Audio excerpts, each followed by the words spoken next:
Welcome back to the For All the Saints podcast, and I'm delighted to have with me Aaron Miller. Aaron, how are you? I'm great. Thanks for having me on, Ben. Well, welcome. I'm very happy to have you on, and grateful that you accepted my invitation. And well, did you enjoy General Conference last weekend? Yeah, of course. It was beautiful. It's always just, I teach at BYU, and our semester starts wrapping up around the time of General Conference every year, and it's the perfect weekend to sort of take a break. And as stress is mounting in other ways, to have a chance to reset spiritually is always very welcome. I wondered what your thoughts are on something I always enjoy every conference is, I think his name is Jared Larson, when he stands up there and reads his little bit. He must feel so proud when he does it. Speaking of church finances, that must be do you enjoy that bit? I wish they said a bit more, to be honest. I know that's something you've written about, though, about kind of how much the church can and will share. It's I think a lot of church members see it as like a formality or as more of a symbolic thing. I think it's easy to lose sight of what that very brief statement represents every year. What it represents is an intense amount of effort to audit the way the church is spending its financial resources. A lot of people who have served in church callings where they've had to participate in a church audit, which happens twice a year for most units.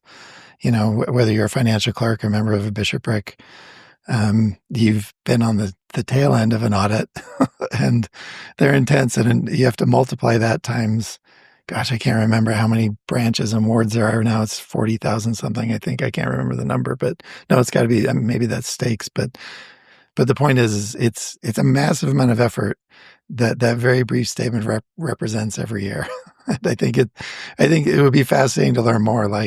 We spent this many hours, right? Or we reviewed this many financial records, or any sort of thing to give the church members a bigger scope of what's really happening would be quite fascinating.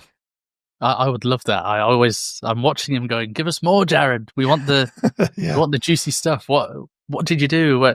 I guess that would be a talk of its own, though, kind of takeaway, but fun anyway. But Aaron, I kind of timed this to align with what is now the 195th anniversary of the church, the restored Church of Jesus Christ on the earth, which is amazing. And I wondered, this is a huge question to ask, but I wondered if you could briefly take us through the crazy financial arc of the church throughout its history.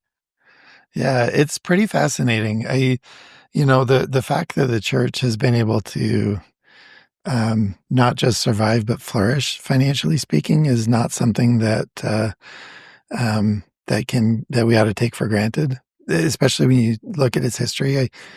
Beginning with Joseph Smith, the church obviously saw a lot of ups and downs.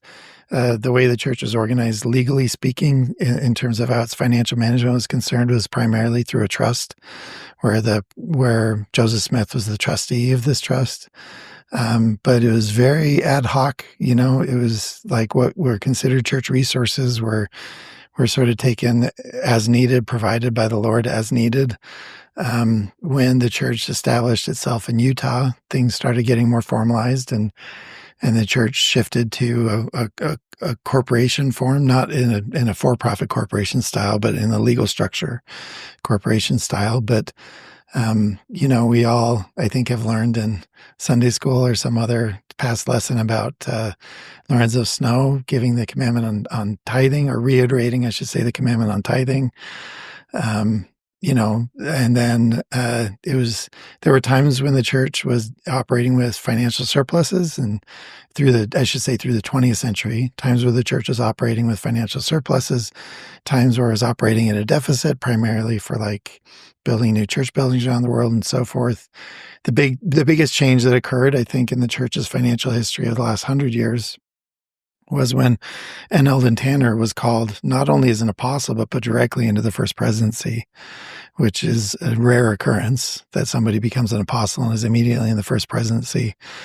And this is after the church had been operating for a little while in the red year to year, like it was taking on debt. And well, I don't know if you call it debt, but it was operating the red from year to year in order to expand its chapel building.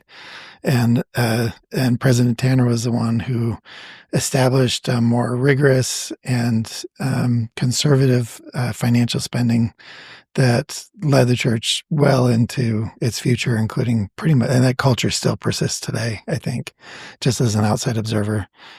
And so, and then the other big change came in the 90s when the church started having excess financial resources large enough that it had to figure out how to manage them. And that's when it started in 1987, Ensign Peak Advisors, which is sort of a financial management extension of the church. And that was started at a time when there were obviously two business cycles, two downturns during that time, but also some pretty rapid growth of the stock market and publicly traded securities in the U.S. and around the world. And as a result of that, the church, with its savings, was able to grow it to become quite large like it is today. Right. So you would say that Ensign, am I right in thinking that creation of Ensign Peak Advisors is probably one of the springboards to the church having the wealth that it has today? Is that Without right? a doubt. Having spoken on this, I occasionally find myself in conversations with people who tell me inside stories, and I can't ever validate them, because I'm not a reporter, and I don't know, I'm not getting second sources. And so I always try to be cautious in what I say. But what I understand is that the church's management of its financial resources in the 90s, pre-Ensign Peak Advisors, wasn't very sophisticated. I wouldn't call it reckless or anything like that. But what happened with Ensign Peak Advisors is they brought in a host of incredibly talented, and I would add faithful, financial managers who helped the church engage in best practices with how it manages savings and investments. And so that for sure was, I think, one of the most interesting and important changes that the church made financially that I think is overlooked today because we just, it's sort of getting into the weeds and nitty gritty in a way that's not super relevant to your faith in Jesus Christ, but incredibly relevant to how he's building his kingdom on earth. Yeah, it's really fascinating to hear because, I mean, mixed with Ensign Peak is kind of this, I don't know, because it's in the news so much, you feel like as a church member, that's kind of when the church is in the news, it's quite often synonymous with seeing those words, Ensign Peak Advisors, that you're like, what is this? It kind of sounds spooky or something. But well, that was fascinating what you said. Are there any other kind of key financial milestones you can point on the church's timeline? I mean, I was reading in Saints about Heber J. Grant being sent out by the church to kind of get payday loans to make the church able to actually function for like another week or something. Yeah. I mean, it's absolutely fascinating. That practice is actually quite common. Is it? Because, right. Yeah, so large companies, to manage their cash flow, will often borrow on very short terms, like with short time horizons, sometimes measuring in just days. Because assets are one thing, like everything you own that has value can be one thing. And the church has owned for not quite 2 centuries, some large, really important financial assets, real estate and other things.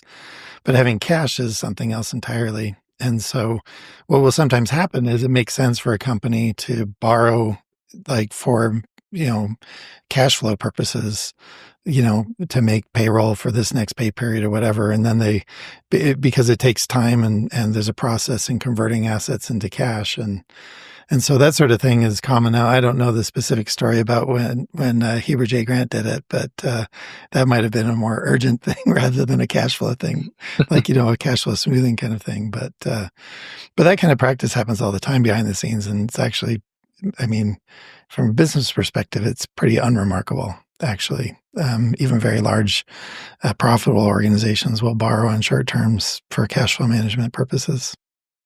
Right. So actually, it looks like perhaps that our fantastic church historians have dramatized a quite Maybe. normal business practice to make it sound amazing. It was. I don't know. I don't know the context. And if it was the first time the church had ever done it, that is notable, because it's one thing when you have a long history of, doing these sorts of loans, as part of a financial management practice. It's something else entirely if, this is a new thing that the church has had to do because of some unexpected circumstances. Yeah, I guess for me, being born in 1998, it just sounds crazy that the church would be getting a little loan to be afloat for one more week kind of thing before it fully died or something, which right. It's just insane. It's so foreign because, as you say, the fortunate position that we're in today. Do you think the church finances have always been in a spotlight throughout our history, or is this more of a modern thing? This is definitely a modern thing. I think the tools and resources available to the church in managing its financial assets are more useful, more widely available. I think they're more remarkable than they've been in the past. I think over time, the other thing about the church that has been sort of notable from a financial perspective is that, you've had church leaders just always kind of doing their best, but it's not always worked out. The Lord has never slowed down his work of bringing people to Jesus Christ. And I think it's always important to keep that in perspective when you see in church history moments of, tumult around, some organizational thing that didn't quite work out the way that people had hoped. Most members of the church know about the Kirtland Safety Society, right, that Joseph Smith and others started, which was effectively a bank. It wasn't technically a bank because the law didn't allow them to call it a bank at the time. But, it's the failure of that shook a lot of testimonies at the time in Kirtland, and has ever since. But what's amazing is that the Lord still accomplishes his work and still brings people to the gospel and to their Savior. And so we have an interesting history in the church because we have mortals, right? With imperfect vision about the future, making decisions about, church finances in ways that sometimes are remarkable, and you could even say miraculous, and other times that just don't work out the way people had hoped. So that's certainly been the case with a whole range of things in the church's history. Yeah, I guess that's why I loved that talk by, I think it was Elder Ruckdorf, about kind of the imperfections that can occur in the church, but the fact that we're pointing towards Jesus Christ. I think that was his talk, but I'm still well in conference watching because of our newborn baby. It's probably my toughest time to actually focus on conference. I can imagine. I've got that one right. Yeah, and to stay awake when you're watching, right, with the sleep deprivation of having a newborn. Absolutely. Found myself watching a talk at 4 a.m. the other day. It was magnificent. Yeah.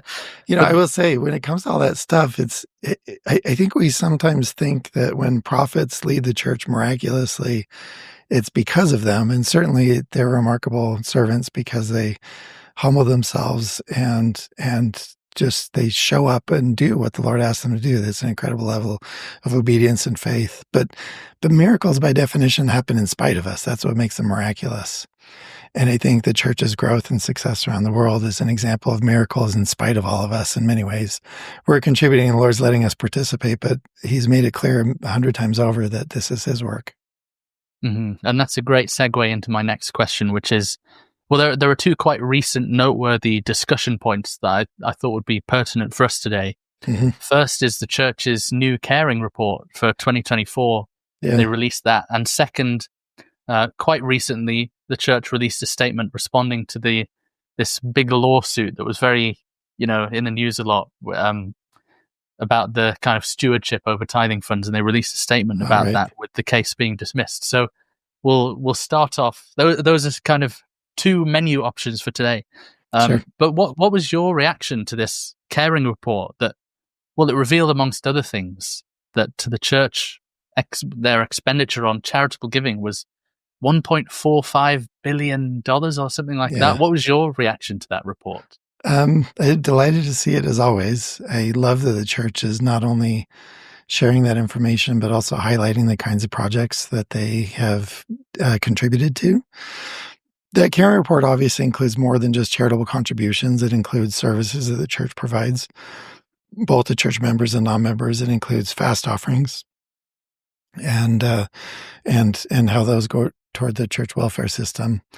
What you see as a trend across the report since they started doing this a few years ago is an increase in philanthropic giving. So you're seeing that the church is increasing the amount that is giving to other organizations that are doing good work around the world. And that is continuing to grow. I think, the overall number, if you adjust it for inflation, since they started doing this report in, I want to say 2001 is when they started doing this report or a version of it. It's been, in inflation adjusted terms, it's been around a 15% increase over that time period. So it's steadily growing, and I expect we'll see that continuing to grow. And I think it's also just worth reflecting on the incredible good that it does around the world. The church has really competent staff in their humanitarian services group, people who understand the kind of work that leads to actual impact that's actually improving people's lives. And so the kinds of projects that they're giving to are organizations that are trustworthy and to impact areas that are sorely needed. I'm particularly interested in your experience with philanthropy because you do a lot of work with that at BYU and you wrote in your Public Square magazine article when you did the response to that lawsuit that we'll come on to later about the kind of logistical reality of such large-scale charitable giving that was really interesting. And I guess people often criticize the church for having this kind of mythical figure of $100 billion stockpiled up for a rainy day when they're like, why can't you give more away? That's your purpose. I guess, what's your response to the people that say that? And also, could you help us comprehend the reality of $1.45 billion or however much it was of actually getting involved with those programs? Because in my head, it's kind of like, oh, well, let's give a bit to this charity and let's give a bit to that charity. But your article actually illuminated that it's a much different reality and I don't know, a wider infrastructure around it. Yeah, it's easy to give money away poorly. Right. I mean, you can write checks and send money, wire transfers all around the world, and you can do it badly. And sometimes people do that actually with large sums of money, relatively speaking. But to do it well means being able to identify well-run organizations, organizations that are thoughtful about the impact they have on the world, and they're thoughtful enough that they actually measure their impact. Meaning they do the kinds of things that high impact organizations do, like randomized control trials on their work, or inviting outside evaluators to see the quality of the things that they do.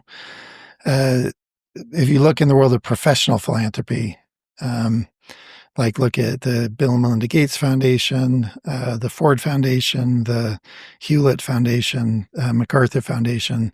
These are some of the largest private foundations in the United States that engage. Their main activity is philanthropic giving to other charitable organizations that are doing work. And, they have for every $5 billion or $6 to $7 billion they give away, they're spending $1 billion or so just on staff and overhead. And well, I don't want to call it overhead because that's a sort of misguided term in the nonprofit space, but they spend it on expertise to help them do this giving well. And so, I've speculated in the past, and I should make clear right now. I mean, obviously I don't speak on behalf of the church, and I also should say, nor of BYU, but I also don't have any special access to inside information about church finances. So I say all these things as an outside observer. But if the church, to engage in large scale philanthropy requires a lot of time and effort. The model the church uses now is doing it primarily through area presidencies with support from humanitarian service experts that work for the church. And so that model, and then there are also a lot of volunteer humanitarian service missionaries, senior couples generally, who go out and help do this work and giving this money away to effective organizations around the world. For the church to just like all of a sudden give away $100 billion, picking that as the number since that's the one that's always in the news, to give that away effectively, you'd expect them to do it at a clip of about, it would be at a historic level if they're giving away $7 to $8 billion a year. The Gates Foundation is just barely stepping up to giving away somewhere around $5 to $7 billion a year. So if the church was doing it, at a similar rate but with a higher amount, you'd expect them to give away about, let's call it $8 billion a year, and they'd probably need 500 full-time staff to do that well.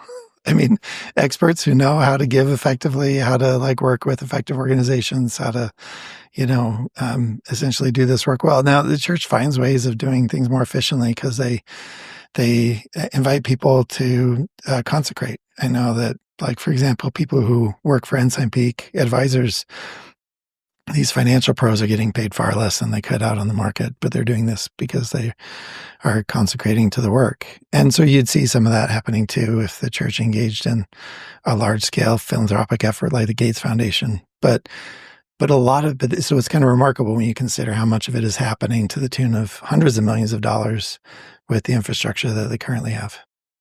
Mm-hmm. So could you give us more of an idea of the scale of the church's operation in comparison? You've mentioned the Bill and Melinda Gates Foundation. Yeah. Is that like the number one, the leader of organizations doing this? Like, where does the church stand in the world of humanitarian aid and giving? Do you know that? In terms of giving, if you take the $1.4 billion number that the church has put out, compared to philanthropic organizations like Gates and the other foundations that I've mentioned, it would put the church in the top 100 philanthropies in the world. Where the church is doing it is different than just pure professional philanthropy, because the church isn't just giving the money away. They're also, they have, for their social services, they have professional counselors working on staff. For the welfare services, they have a whole host of volunteers in the form of bishops and Relief Society presidents who are helping distribute church welfare resources. So it's kind of, it's not quite apples to oranges to compare them to like Gates Foundation or Ford Foundation, but in terms of the scale of what's given away, it's quite large. In terms of what the church has in financial resources, it's arguably the largest single nonprofit in the world in terms of financial resources. Like, we're talking about the Gates Foundation has, I haven't checked lately, and the markets have not done well over the last few days. But is that by America's favorite word, tariffs? Is that?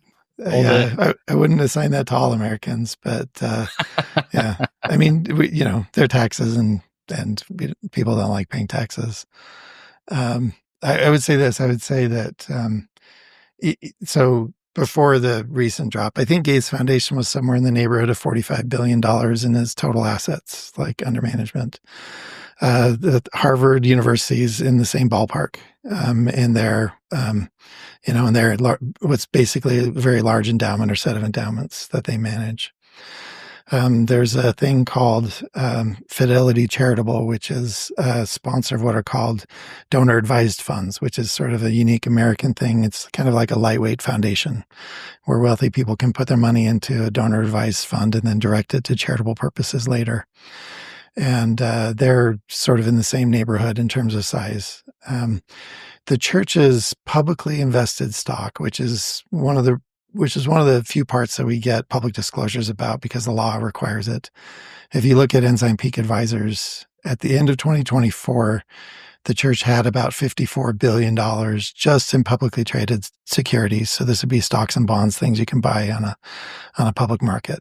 And so it's bigger just on that measure alone, but that doesn't include any private investments that don't require public disclosure, which is going to be quite a bit larger. Obviously, it doesn't include real estate, which makes the church extremely unique compared to these other organizations we've talked about, because the church is a massive holder of real estate, around the world. And so So in terms of its financial resources and other valuable assets, it's pretty massive. Now, what's unique about the church's portfolio, a lot of their asset portfolio, especially real estate. And Elder Bednar made this point when he spoke to Ryan Smith at a conference here in Utah called Silicon Slopes. But the video was released publicly. Most of the church's valuable assets are income consuming rather than producing. Like real estate does go up in value, but you also have to pay for maintenance. In some countries, you have to pay taxes on it, even though it's a church. And so a lot of these resources are income consuming rather than producing, even though they're valuable. If the church sold them, they get a lot of money if they sold all their real estate. But in net, they're probably having to put money into their real estate investments every year rather than making money off of them. Right. So was, all these journalists ascertaining that $100 billion figure, Mm-hmm. were they looking at the publicly traded stocks and then kind of estimating, like is there any accuracy to that figure, or is it just mythical based on all of this? It's almost certainly the wrong number. It's probably higher. Right. Yeah, where the number came from is, well, I should say higher today because it first started getting published back in 2019. That $100 billion number came from the whistleblower report submitted to the IRS by a former employee at Ensign Peak Advisors who was claiming that the church is violating U.S. federal tax law because of its financial holdings and how it engaged in a couple of different investments. So the number came from that report. And it's just kind of been the number that's hung around in the zeitgeist ever since. Like it's the number that people turn to, but it's always, even on the part of the whistleblower who didn't have full access to the church's financial records, it was speculative, and it continues to be speculative today. When I say it's probably higher, it's just because we know from public filings that their public stock portfolios is at 54 billion, and there are a lot of non-reportable assets that the church also owns, which I think would push it north of 100 billion. It's a great headline. It is. It's a nice round number, right? Yeah. and to be honest, at the time it was shocking, and for some it was shocking in a good way. For others, they took the news less favorably. But it's notable for a single church, especially, to have that much in financial resources to manage and hold on to. And so that was, I think, it was just a big number because we haven't seen that before. Yes, absolutely. Now, moving on slightly to this case that was filed against the church a while ago now, was that in conjunction with all those headlines in 2019? Was this? Yes. In fact, it was a direct result of those 2019 headlines. So the whistleblower report that was submitted to the IRS contained an accusation that the church spent tithing dollars to invest in a shopping center called City Creek, which is located right next to Temple Square. And President Hinckley told the church members that it didn't use tithing dollars for that investment. And the whistleblower report accused the church of using tithing dollars in that investment. The result of that report, the whistleblower report, where, again, it's making claims, right? They're not substantiated. They're not, this isn't evidence. This is what a person, it's evidence in the sense that it's one person's sort of testimony if he was in court. But it's not documentary evidence necessarily about where the money came from for that purpose. But a disaffected member of the church named James Huntsman, who's the brother of John Huntsman Jr., who's a politician here in the United States, former governor of Utah.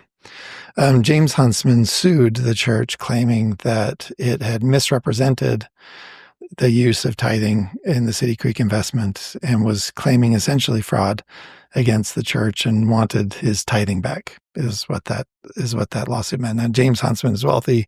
He paid a lot in tithing. I don't remember the amount that he was asking for back. But as you noted, that lawsuit was dismissed. It had an interesting history, so it went through federal court. James Huntsman lives in California, so that's where he sued.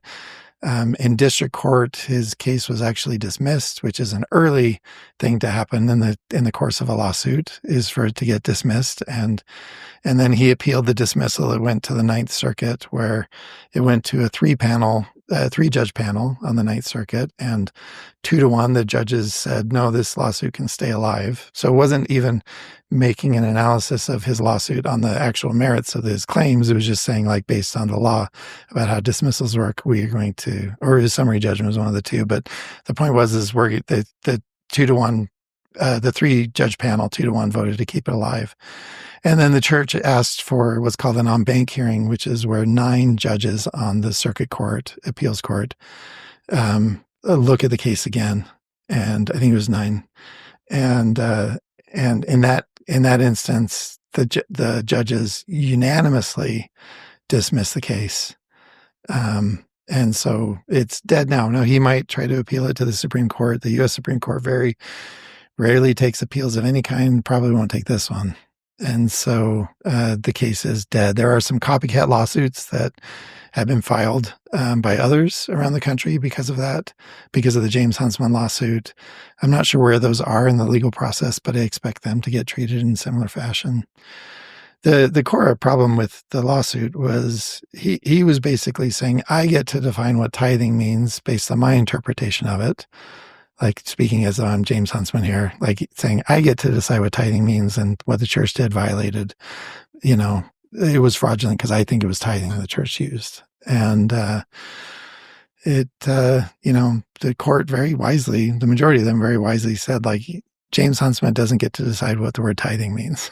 And it's an interesting question about what it means, like what counts as tithing. Obviously, money directly contributed counts as tithing, but what about investments that the church has made and returns on those investments or profits made from those investments? Do those also count as tithing? Because that's new money coming in that the original investment might have been tithing, but does the investment return also count as tithing? I don't think it does, personally. And I don't think it's reasonable to assert that it does. But, I shouldn't say people can have their definitions. But that lawsuit, I've rambled for a bit here, but that lawsuit, and I've said this before, would have been catastrophic if James Huntsman had won. Catastrophic for the nonprofit sector generally, not just for the church specifically. Because for a donor to come forward and say, hey, I interpreted what you said differently than the way you meant it, so therefore you defrauded me, would be a bad decision, because any sort of donor who's off base or misunderstood could claim fraud. And that would have been a terrible, terrible outcome if he had won, which I think that speaks to why he lost, not just on appeal, but unanimously on appeal. So is this issue with the City Creek Mall and the things like that that were under the magnifying glass, is there kind of precedent of this happening elsewhere, or is this kind of unique to the church doing something like this? So it is definitely the case that some large churches engage in financial investments of various kinds. Real estate, businesses, other things like that. And what's unique about the Church of Jesus Christ of Latter-day Saints is it has a unitary structure. But when we talk about the church as members of the church, as Latter-day Saints, we talk about this organization that's been established and is spreading around, is lengthening its cords and strengthening its stakes, right, around the world. When most other people who are religiously active talk about church, they're talking about their local congregation, which is often independently incorporated. It might be part of a larger affiliate organization, like in the United States, we have the Southern Baptist Convention, which does not have legal control of its members the way the Church of Jesus Christ has legal control of its, like, wards and branches and stakes. And so it was unique for the church to be doing this sort of an investment because the church is so large and unitary in its structure. But churches do and are allowed to, legally speaking, engage in for-profit investments of all different kinds. And City Creek had a dual purpose, from what I've understood, is one, to be a wise investment of financial resources, but two, to revitalize the downtown area surrounding Temple Square, which it absolutely did. And to create to basically stem the tide of what at the time was an economic downturn in the downtown Salt Lake surrounding Temple Square. As far as an investment goes, it is obviously profitable. I mean, the church, invested its resources wisely in City Creek. I think the reason people get offended by it is because they say, hey, why are you building a mall instead of giving to the poor? Well, the answer is the church does both. So, yeah, it's fascinating. And City Creek, a beautiful place. I went there when I was in Salt Lake last. I had Chick-fil-A there, which is a big treat, as we don't have that here, and it's absolutely delicious. Yeah.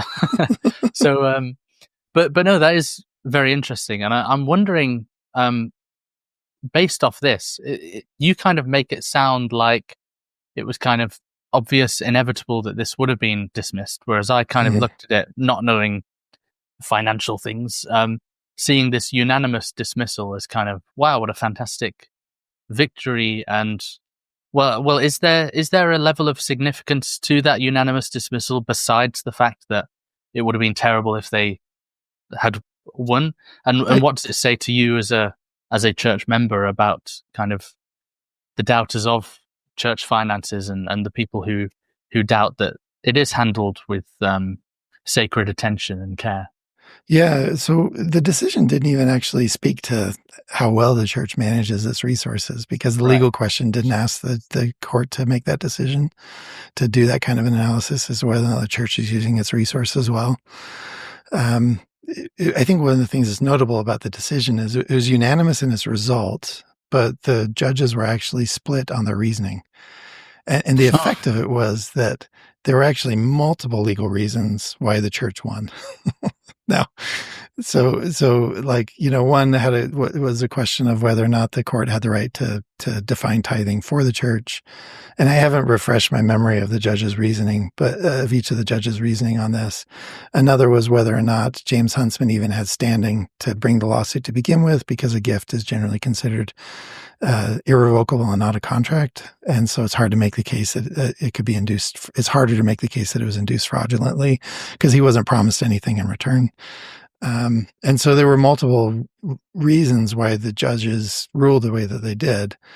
And so to create that sort of an outcome means that there are now on the legal record and precedent multiple reasons why lawsuits like this might potentially fail if they're brought against the church or any other, similar entity or situation. Right. That's interesting. And well, I was thinking of this before. There's this big thing about, obviously, with the church accruing this level of wealth. It raised the question for many who were concerned about, should churches who attain this level of wealth be still allowed to be exempt from paying tax? And well, I guess if Trump were to make a big announcement or an executive order and say, okay, religions need to pay up tax and get rid of this exemption, would that negatively affect the kind of the level of temple building that we've seen and the amazing welfare system that we've seen in the church, and et cetera, things like that? How much of an impact do you think it would have? It would be a sizable impact. I haven't checked, I haven't sort of done the analysis to figure, because it would involve a lot of guessing to begin with. But to figure out what the church would have to pay in terms of income taxes every year, if it was a taxable entity, it would be sizable. Temples are incredibly expensive investments by the church. And as we saw just from General Conference this last weekend, that the church is continuing its growth of temple building around the world. Temples are a perfect example of an income-consuming asset rather than income-producing asset. The church loses money on temples. Obviously, they gain eternal blessings for all of us by building temples, but they are not a profitable venture, economically speaking. So I think the question of tax exemption has a unique flavor in the United States versus other parts of the world. Because there are parts of the world where the church does pay taxes, because the tax system there operates differently in a way that doesn't create tax exemption for the Church of Jesus Christ of Latter-day Saints. In the United States, religious entities have, with some interesting, unique, nuance, have basically always been exempt from a variety of taxes. At the federal level, income taxes first. So they became a thing temporarily during the Civil War. They were sort of suspended and then reinstated in their permanent official way that we see now in 1913. And churches since that time have enjoyed tax-exempt status. Churches in the United States even have a congressionally provided special status, which allows them to not have to file tax returns. And that's granted largely in the First Amendment of the U.S. Constitution. As far as that goes, there's a great new book on this, written by a law professor at Loyola University in Illinois, called is it Between the Temple and the Tax Collector? Is written. So Sam Brunson is the author of it. If you're someone like me who's fascinated about church finance issues and the history of taxes in the United States, this book is like, it just checks all the boxes. Plus, Sam's a great writer and he makes it really interesting. And in it, he charts the history of the church in the United States relative to taxes. And it's a really fascinating read. I definitely recommend it. I quite enjoyed it. But, it's, like I said, there's nuance there, but the general overall principle has always been that churches are not taxable and shouldn't be taxed the way that other things or other people are taxed.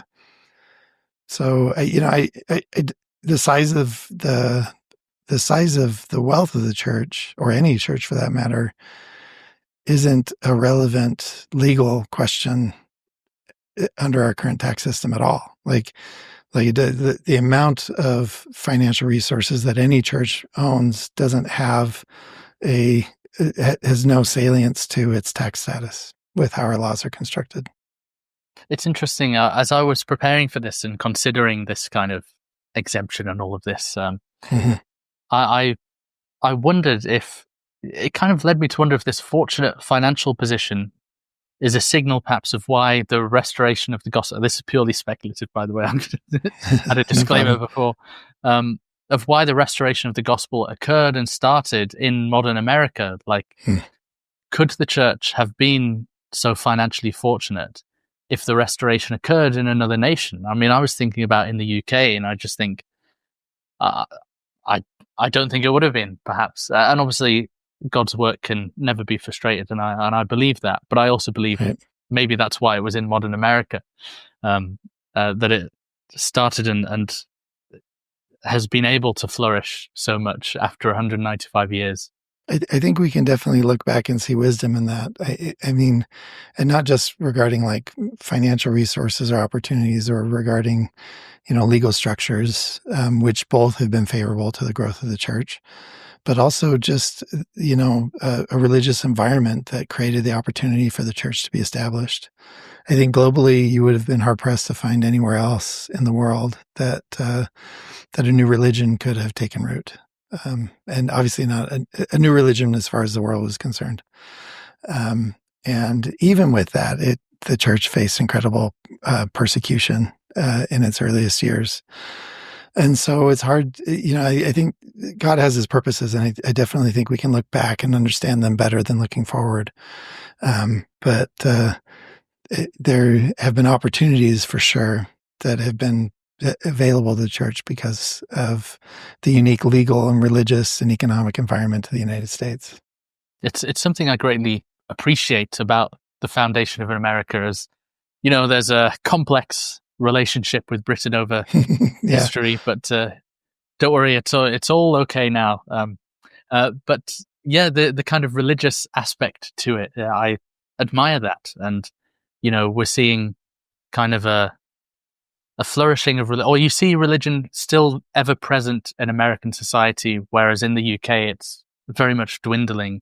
There are signs of it perhaps coming back, but again, I think if there is any resurgence of faith in the UK, it's because of the impact and the connection to America and its influence in our culture, which I think is increasing. So that kind of environment, it seems like that's a big element to it, and there's a security of that you feel like if there were an issue to come up with the finances or whatever, that there would be a fight to protect religion.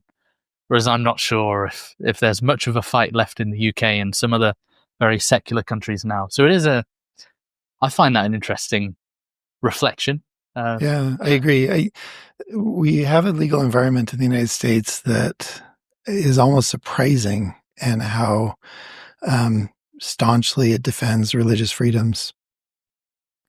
In part because, over the last few decades, the United States has seen an increase in the number of people who claim no religious affiliation at all. This is what demographers sometimes call the nuns, N-O-N-E-S, not the N-U-N-S, obviously, but the N-O-N-E-S, the nuns, meaning they have no religious affiliation. That the percentage of the population that claims no religious affiliation in the United States has been growing over the last few decades. There are some early indicators that maybe that growth has leveled off most recently.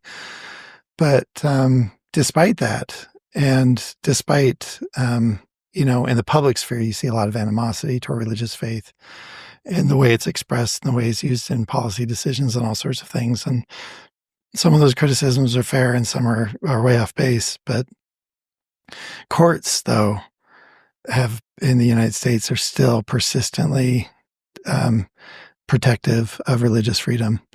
And our statutes too, like the way Congress and states enact statutes, have also been pretty aggressive. There are exceptions to that in some states and local governments, but generally speaking, the law is very protective of religious freedom in the United States.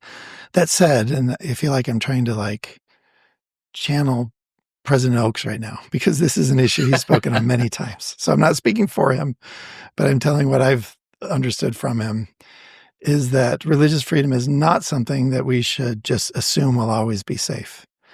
And we have to be stern in standing up for the rights of religious observers, no matter who they are, or right, and no matter what their faith is. Because if we don't stand up for those rights, we shouldn't assume that other people will protect them for us. And I think that explains a lot of why this protection persists here in the U.S. is because people fight for it, and judges generally agree with those people who fight for it. Well, in the UK, I believe in the first time in our history, both leaders of the main two political parties are atheist, and that's a very interesting reflection. And during COVID, I know we're kind of steering off from the financial conversation, but I think it's still interesting. During COVID, or after we saw kind of just how much governments really valued religious freedom and worship by deeming it non-essential and cutting it all off, Elder Bednar gave this fascinating talk. I believe it was an interfaith conference about how we should not, again, let government so quickly, I'll have to link it, but so quickly stop the free practice of religion and all of this. It was really interesting. And the week after, I had the opportunity to speak to, in an organized call, Matt Hancock, who was the health secretary during COVID in the UK, that essentially did all of these things. And that, based off Elder Bednar's talk, I brought a question up to him about the speed and veracity with which religious services were closed, and that you could go to the pub for a pint of beer, and that was deemed as something that you could do, but you couldn't confer with an ecclesiastical leader or attend a kind of socially distanced worship service. It was just insane. And his response when I confronted him about this was that he was very stumbly, and it was kind of pathetic. And he said, well, I have the recording. He says about 50 times, and then says, we found some evidence that singing communally could transmit the virus. And so we felt it essential. And I just laughed. I thought, oh my goodness, can we be creative and maybe think, why don't we not sing? Or, it just showed to me how little value was placed on that, of the spiritual health in contrast to the physical health of the nation as well. Anyway, that's a tangent, but it just shows. Yeah. No, that's fascinating. It might anyway, be true, like you said, singing might increase the rate of COVID spread. I could see, biomechanically, why that would be true. But certainly religious worship isn't just getting together with your singing group. Yeah, exactly. Yeah. But anyway, back on track. A big kind of quick fire question to you as we come to the close of this is, what do you feel are the biggest misconceptions about church finances and the way they're viewed, and the concerns that people have with them that affect their faith? Yeah. First, I would say I think people generally undervalue how much the church spends furthering its religious and charitable purposes every year. It's a massive amount of money. If you look at its investments in higher education being what certainly are more than $1 billion, because they put out that $1 billion number a few years ago, is what they annually spend on higher education. You look at church welfare, you look at humanitarian giving, you look at maintenance and operation of places of worship like chapels and temples. You look at financial support for missionaries around the world who can't afford to pay for a full-time mission on their own, but still want to serve. On and on and on. Like operating the church is a very expensive endeavor. And so I'd say that's one thing. And related to that is another thing, which is, we have sort of a romanticized view of what churches should be. And we think maybe back to the ancient church when Christ, chose his apostles and established the church, with Peter as the lead prophet or apostle of the church at the time. Or, we look at early church history in the United States when the church was first established, and, branches were just kind of popping up all over as missionaries were finding people willing to accept the gospel. These grassroots perspectives of the church and how it operates, how it operated in the past, do not reflect the organizational and institutional requirements of having a church with millions of members around the globe like exists today. There's never been a time in history when God's kingdom on earth has operated as largely as it has, like with as many members or as much geographic reach. And there's never been a time when the issues it's dealing with are as complex as they are. And you would expect, like if you imagined a church that was meant to reach millions and hopefully with time billions of people, you would expect it to be a very large and complicated and financially demanding organization like it is today. And I think reflecting on that recognizes that, God works in simplicity, like when he calls a 14-year-old boy to be a prophet. But God also works in massive complexity, not just in how the church is managed, but keeping planets and stars in their proper orbits. I mean, this is a whole other scale. And the church operating at the scale it is today makes a lot of sense, honestly. Mm-hmm. Well, it's been a great conversation. I've really loved learning from you.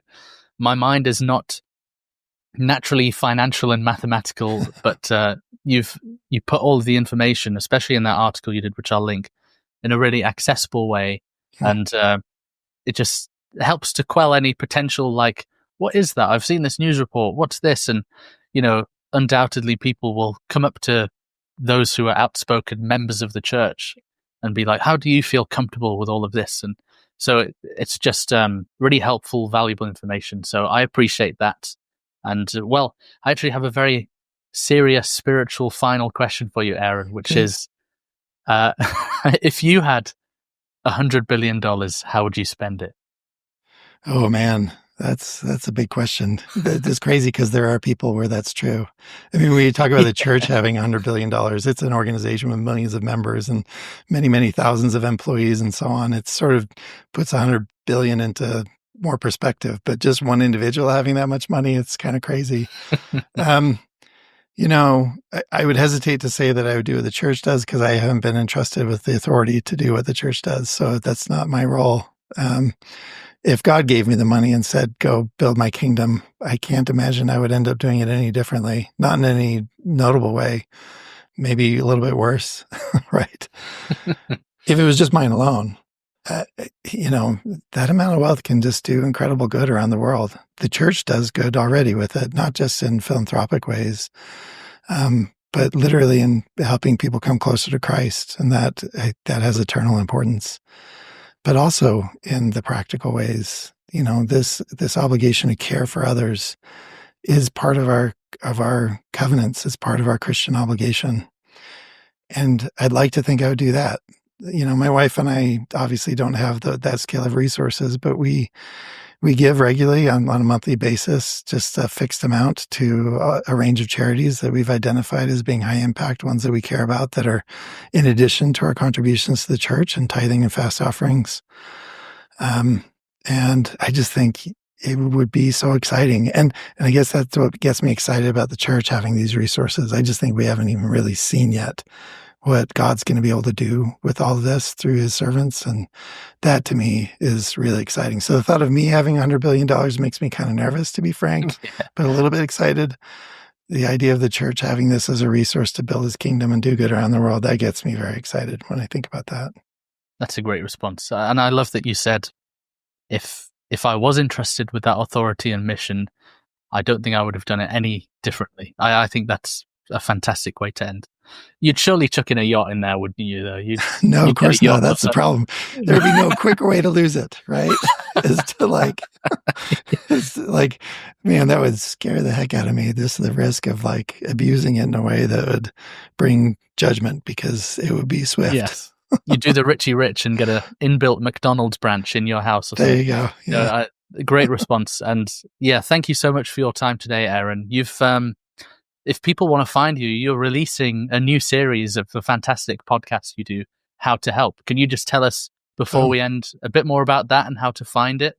Yeah, so I thank you. So my podcast, How to Help, is for people who want more meaning, integrity, and impact in their life and in their work. In the next few weeks, we'll be releasing a new season. It's about how to help in conflict. So I have an interview with the rabbi of the Tree of Life Synagogue, where the anti-Semitic shooting happened in 2018. I have an interview with an Air Force 4-star general to talk about peace engineering around the world, with someone from the UN World Food Program, with one of the leaders in the U.S. Who fights against domestic violence, with a professional mediator and professor who's a remarkable person. And so I hope it'll be interesting. We'll have 8 episodes starting here in a few weeks and coming out every week. And it's something I'm proud of and just learned an immense amount from. Brilliant. And I'll link that below so people can watch it, and I would definitely recommend it. But yeah, thank you so much, Aaron. Thank you. It's been a delight. Thanks for watching For All the Saints. This show needs your help to grow. Please like the video, comment your thoughts, subscribe to the channel, and share this with someone you think would enjoy it. Thank you.